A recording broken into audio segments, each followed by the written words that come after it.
Hey everybody, welcome to another episode of WigginOutBZ. You guessed it, it's a Wiggy Weavy Wednesday and it's a tutorial, so yay! Today I'm going to be talking about wet setting hair. I've been getting a lot of questions lately asking, when are the tutorials coming? You haven't done a styling tutorial in forever, blah blah blah. And I'm kind of over here thinking like, well, sorry. I did some styling videos in the past, like how to tease and how to do a rooted front and how to do a French twist and all of that. And those are like basic wig things. I've gotten asked for multiple tutorials. I've gotten asked about 60s flips. I've been getting asked about updos. I've been getting asked about like Shirley Temple curls. I've been getting asked about like Helena Bonham Carter kind of style, like all these different kinds of things. And sure, I can do a tutorial on that, but chances are you're not really going to understand exactly what I'm doing unless I explain it in another video first. It's not really beneficial for you guys as viewers and as students, you know, for me to just go straight to the complicated stuff and to show you how to get there without teaching you the foundations of hairdressing, setting, styling, all of those things. It's like going to a dressmaker and saying, hey, teach me how to make a ball gown. But you don't know anything about sewing or patterning or draping or anything like that. Sure, they'll show you how to make a ball gown, but it doesn't mean you'll necessarily understand it, comprehend it, or be able to do it yourself. So I figured I'd start at the beginning. In last week's video, I showed you guys all about canvas heads versus a styrofoam head, where I get them, how I cover them, and everything. And to me, I think that is the first step to actually understanding how to make wigs and how to style wigs and how to make something your own, is to have the right tools. I also showed you guys in a previous video how I wash my wigs and how I steam out my wigs. So I have been trying to get this ball rolling for a while. I've just been a little busy. So I'm recording a whole bunch of videos today, so videos are going to be popping up for a couple weeks now with me in this light baby blue shirt, which kind of matches my wall and all of this. If you guys see me in a video in this color shirt, know that it was probably made this day. Sorry, I had some time off, so I was able to make a whole bunch of videos in one day. Suck it. Okay, so the first thing you guys have to know about wet setting and roller setting is the right kind of roller to use. Now, I mentioned before in my favorite things video, which I believe was my second or third video I ever made, I mentioned wire mesh rollers, which I pretty much only use wire mesh rollers. I don't even own plastic rollers anymore, or magnetic rollers or Velcro or anything like that. I'm not saying you have to go out and buy everything that I have and use everything I have and do everything the same way I do, but I get the best result if I have these. Sponge rollers or rag rollers and stuff like that.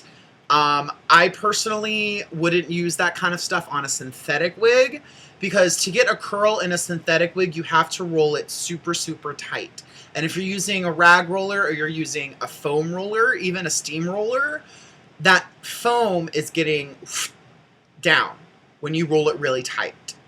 But this, if you roll this really tight, it's going to keep its shape and it's going to support the curl versus a styrofoam roller. Now, Velcro rollers, I'm pretty much against all the time because I hate them. I really only like them for blowouts. I do like jet sets better than I like Velcro rollers, because jet sets have little plastic hook teeth and Velcro is Velcro. So jet sets work on wet, dry, or damp hair, and I find Velcro rollers only work on dry hair. You need rollers of your size and shape that you want. They have, you know, conical rollers that are smaller at one end, bigger on the other side. If I want a long hanging, like ringlet curl, I will use a roller like this, and I'll roll from the bottom and roll it up. Or sometimes if the hair is really long, I'll do 3 of these if it's really long. You can also use bender rods. You will also need water in a spray bottle. I like to use end papers. I know people that don't. I know people that do. I personally do. And especially if you're new and you're trying to learn how to set synthetic hair, if you want to set a wig or anything like that, just get the end paper. You don't have to get the pop-up dispenser. You can get just a box like this where they come out one by one. I personally like the pop-up dispenser. It just makes it easier on me when I'm doing stuff in a hurry. However, the refills for this are a lot more expensive than just the boxes of them. Personally, I only ever use pearl head pins.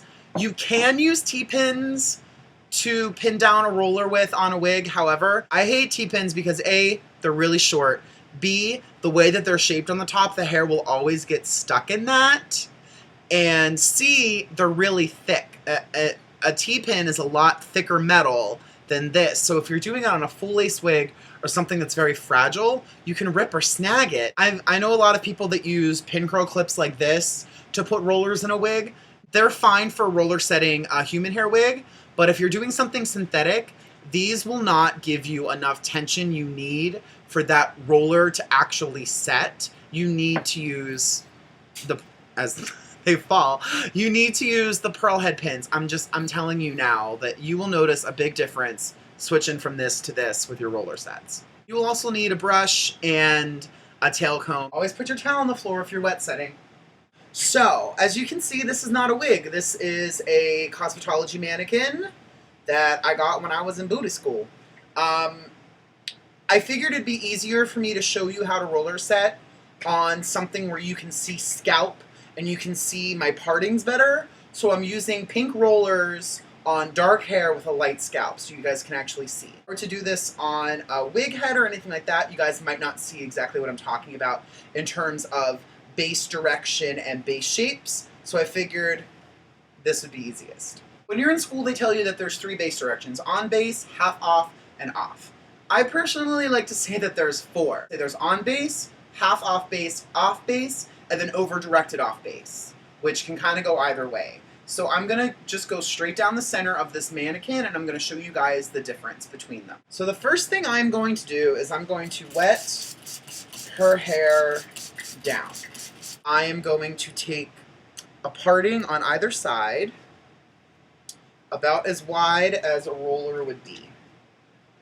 This is also if you're going to do a center, roller set with a center line and then down on the sides or back on the sides, you will start exactly the same as I'm starting here. So as you can see, I just did a nice little line down the middle. And if I'm doing a human hair wig, usually I will use a setting lotion. If I'm doing a synthetic wig, I skip the setting lotion. First, I'm going to show you guys what I call an over-directed off base. So basically with this, when you're talking about base direction, a base is the base of the section of hair you were using to put the roller down on. I almost always make my base section the same size and width as my roller, if not a little smaller. So I'm going to start in the front of her head, and I'm going to just take my roller, which is about 1 inch. So I'm going to take about 1 inch shaping of hair, and you want to make a straight parting across. Actually, I think there's product in this hair. I think I did like a style on her and just never washed it. I don't even know. It's going to be rolled, and it's going to be over-directed away from the base, and this is what's going to give you the most amount of volume in a roller. So you want to take an end paper, and you want to, I like to fold like that, and then I will usually spritz it with some water, and then I usually start on one side of my roller just so that it's evenly distributed. I start at one side. I usually start at one side, and then I roll over, and then I kind of pivot it so that it will sit there. And then I usually will take 2 pins and put 1 on either side. So that is what I call an over-directed off-base curl. You can see this parting right here forward is her base, but the roller is sitting in front of that. So if you were to do this with multiple rollers, your rollers would sit here. So it's basically, it's the opposite of a half off base. So now I'm going to do an on base curl. So basically, my section of hair, this rectangle down here is what's the base. So when I roll this, I'm going to over direct it, not quite over here like I did with the first one. I'm going to over direct it to about, this is 90 degrees, about 120 degrees, like that. I'm going to take my end paper, fold it, spray it, and then I'm going to take my roller,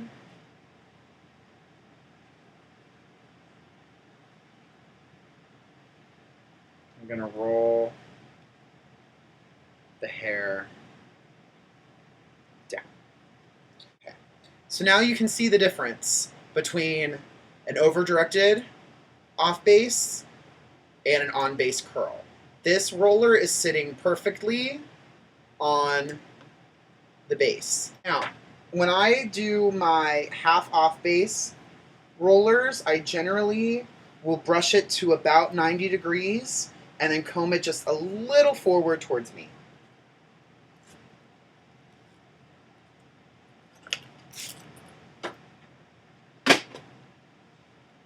And you want to roll it up and then down.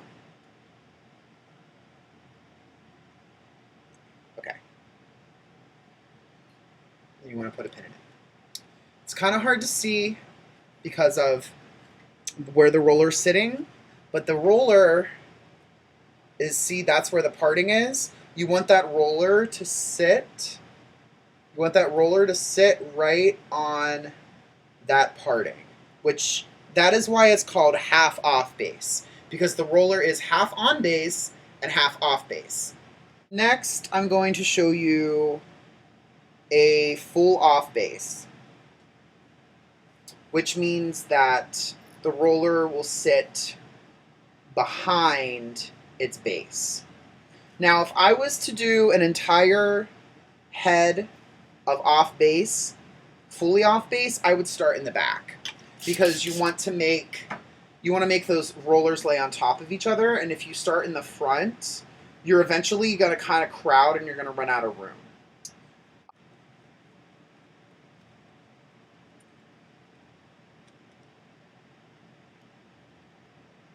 You guys can see now the difference. This is where the sectioning part is. So instead of my roller sitting halfway on that like that, my roller is sitting in front of that. This will give you a ridiculous amount of volume, especially if you use it in the front. This will give you great volume as well. This will give you a little bit of volume, not too much, and this will give you barely any volume at all. Next, I'm going to show you guys how to roller set from here. Now, if you roller set all back, you can roller set the whole thing going back, or you can roller set back and then do a part down either side. So I'm going to show you one of each. So I'm going to start on this side here. I'm going to show you guys how to do a horizontal roller. Now, this is how you would roller set if you had a wig with a side part or a wig with a center part or a part anywhere. You would want to roll away from the part so you can get the most amount of volume. Horizontal parting, so my rollers will sit horizontally. I want to show you guys how I do my ends. So put the end paper in, spray it with water, and then you want to start on one end of the roller until the ends disappear into it. And then you want to roll it down, like that. So that's a horizontal roller, and that's on base. So basically, when you do a vertical roller, your section is going to be opposite. So I took a vertical parting instead of a horizontal parting, the same size and width as my roller. Then usually what I'll do is I will comb it all forward like that. Comb all the hair forward. End paper on the end as always. Take your roller. Now you guys are really going to see those ends kind of disappear into it. Right when they disappear, right there is when you want to take it and you want to roll it back. I almost always use a vertical parting when I'm doing a candlestick curl, which are the two rollers put together. I also use a vertical parting when I am doing something that's going to be all back off the face. I roll everything with a vertical parting off the face, and then the wig will flow back. Next, I'm going to show you what I call a sprocket or a corkscrew curl. And this is a little more of like an advanced technique, but I use these a lot for little curly wispies in the front, or if I want a wig to be really curly but not have a roller set look to it to make it look more of a spiral, I will do this. So you want to take your section and you want to brush it, you want to comb your section nice and smooth. Then you want to take your end paper, and I like to fold whichever side is the front in, because then I'll roll from there. So basically that will lock your ends in right there.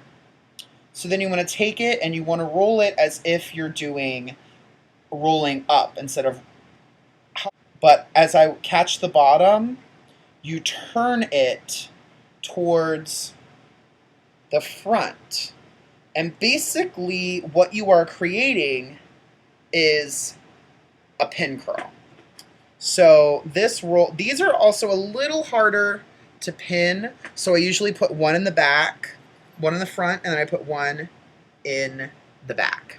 And I almost always have these parked in front of their base so you don't get a weird thing at the root. I use diagonal parts a lot when I'm working with a synthetic, because with a human you can tease away roller marks, or you can spray a little water on your finger and get away with the roller mark. But a synthetic, that roller mark is baked in. So what you do is you take your angle and you want to figure out what angle you want to make that roller. So since I'm doing a pretty steep diagonal, I would diagonal it like that.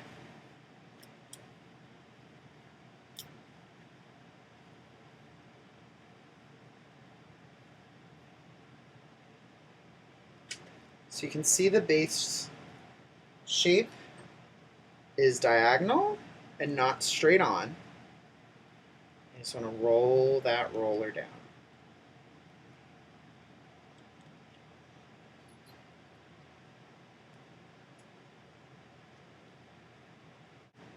So next I'm going to take a little bit of a bigger section. This is going to be an awkward shaped section. This section, the shape of this line I put here, but instead of making that same line here, I'm making a diagonal here, like that. So what this is going to do is once you roller set this, you're not going to have a roller split in the front. You're also going to have a very pretty off the face, forward onto the face wave. This is very popular with Marilyn Monroe type wigs, or wigs that you have to get a nice solid wavy bang in the front.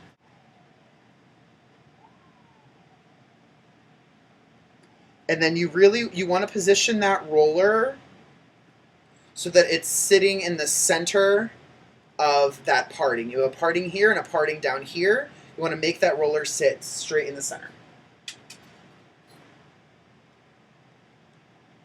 Okay?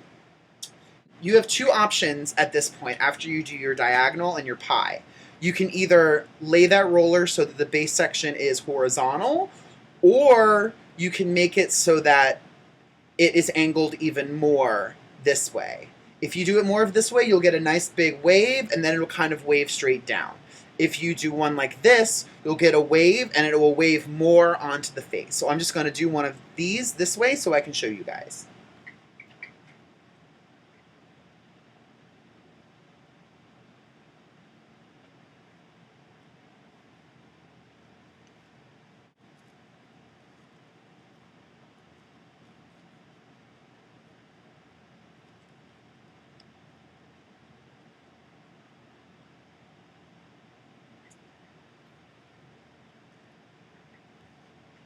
Okay, so now you can see this one's diagonally back, this one's pretty much straight on with a diagonal part, this one is diagonally going forward. Now last and not least, I'm going to show you a dragged roller, which basically means it's going to have no volume at the root and you're rolling up. This is how I do like a 1960s flip or something where it's really, really long and I don't need to set the whole thing on a roller because I don't need volume. I'll just set the ends on a roller like this. Now you can clip it and just clip it here, so you just get a nice little curl on the bottom, just a little bit. You can roll it up a little more, you can roll it down. It's all depending on what you want. I'm going to attach it all the way up.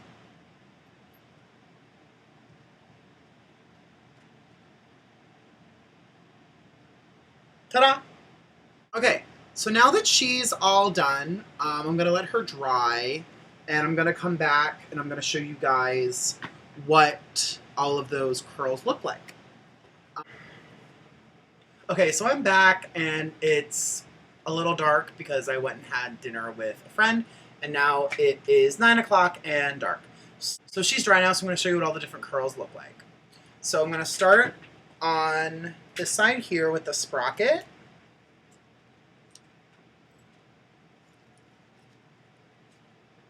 So as you can see, that since it was shaped like a pin curl, it kind of lays like a pin curl. You don't get a lot of root volume, and you just kind of get that hanging curl shape. And now this one is the vertical parting, and you can see this one gives you volume out of the head, but then the curl that hangs is very similar shape curl to this one. It's a longer curl versus a tighter short curl. And then this one is on base and vertical, or on base, this one's on base and horizontal. You can see that that curl is short. See how small, when you let it unravel, how small and tight that curl is? That's what happens. So now we're going to move over to this side, which is my dragged and rolled up. So you can see that has no volume at the root at all. No volume at the root at all. See how flat that is? But then you have, that's hair from the back that you're seeing. See how there's no volume at the root right there? And then see how this one, you'll see the difference.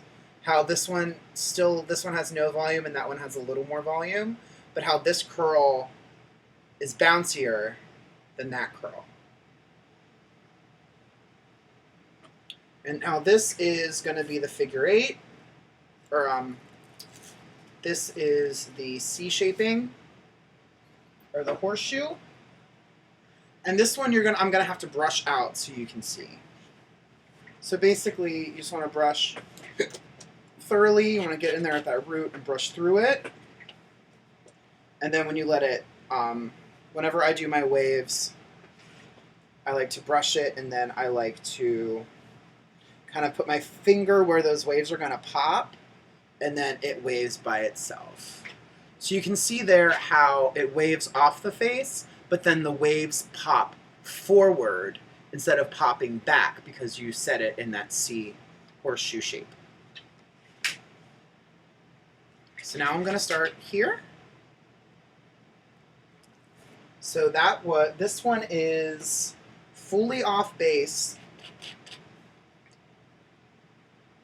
So there's a little bit of root lift because, you know, it is rolled, but there's not a lot. And if I were to brush this all the way down and out,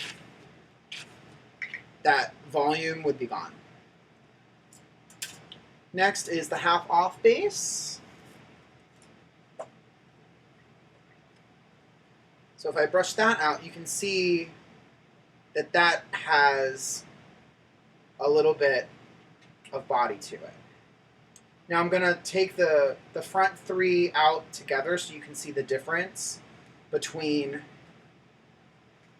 the volume.